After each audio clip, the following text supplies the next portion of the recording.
Hello! Dito na kami sa bahay. Kadarating lang namin. So, kakain muna ako bago kami aakyat sa bed. Pang pang late shift, pang evening shift ako. So, kauwi lang namin. Galing kami nag-vote doon sa, sa school. So, ito yung gawa ni Dion. Nilutuan niya ako ng homemade na burger. So, yan ang burger. Na gawa ni Dion. O, diba? Daming gulay kasi gusto ko ng gulay. Tapos may cheese, may kamatis, cucumber, beef patty. Yung beef patty gawa talaga ni Dion yan. Siya yung gumagawa ng beef patty. Yan ang kainin ko ngayon. So good luck sa akin kung makatulog ako ngayong gabi. Morning pa ako bukas, 8 to 4 pa ako. So yan, kain na tayo. Yan yung burger. Oh. So kain na tayo. Parang hindi ko at tumaano Sarap. Ang laki. Tinidorin ko na lang kasi hindi ko kayang kagatin. Ganito na ako kumakain ng burger ngayon kasi hindi ko na kayang kagatin yung laki ng burger. Gamit na ako ng tinidor at kutsilyo. Kasi hindi ko kaya. Hindi na ako kain.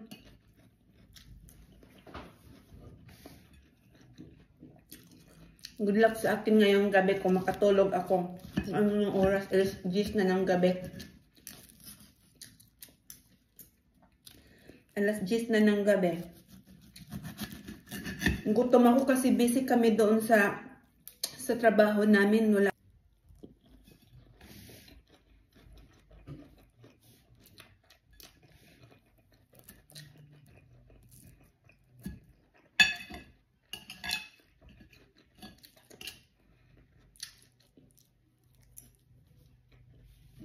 Hindi yun na nagluto ng burger.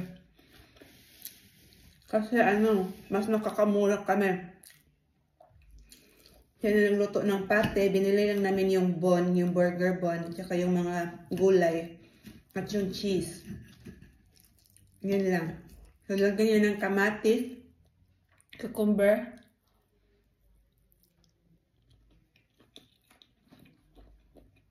at lettuce.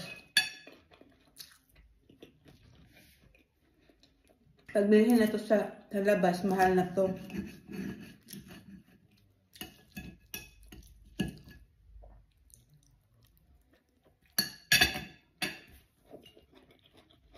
Hindi talaga yung kasama mo sa bahay marunong magluto.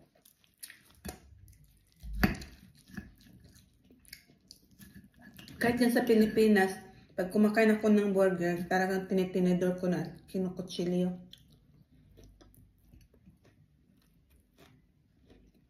Gusto ko yung burger na may kamatis at saka mga gulay.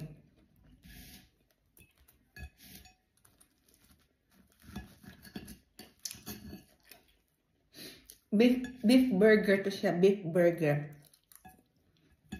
Kasi yung patty niya is beef. Kunti na lang naiwan.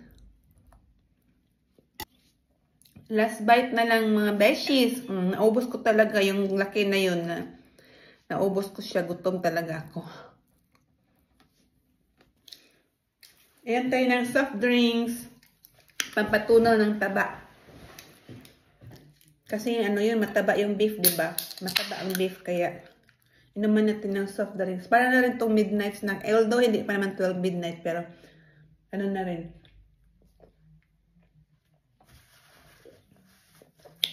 Sarap. Yan lang mga beshies. Thank you for watching. Bye!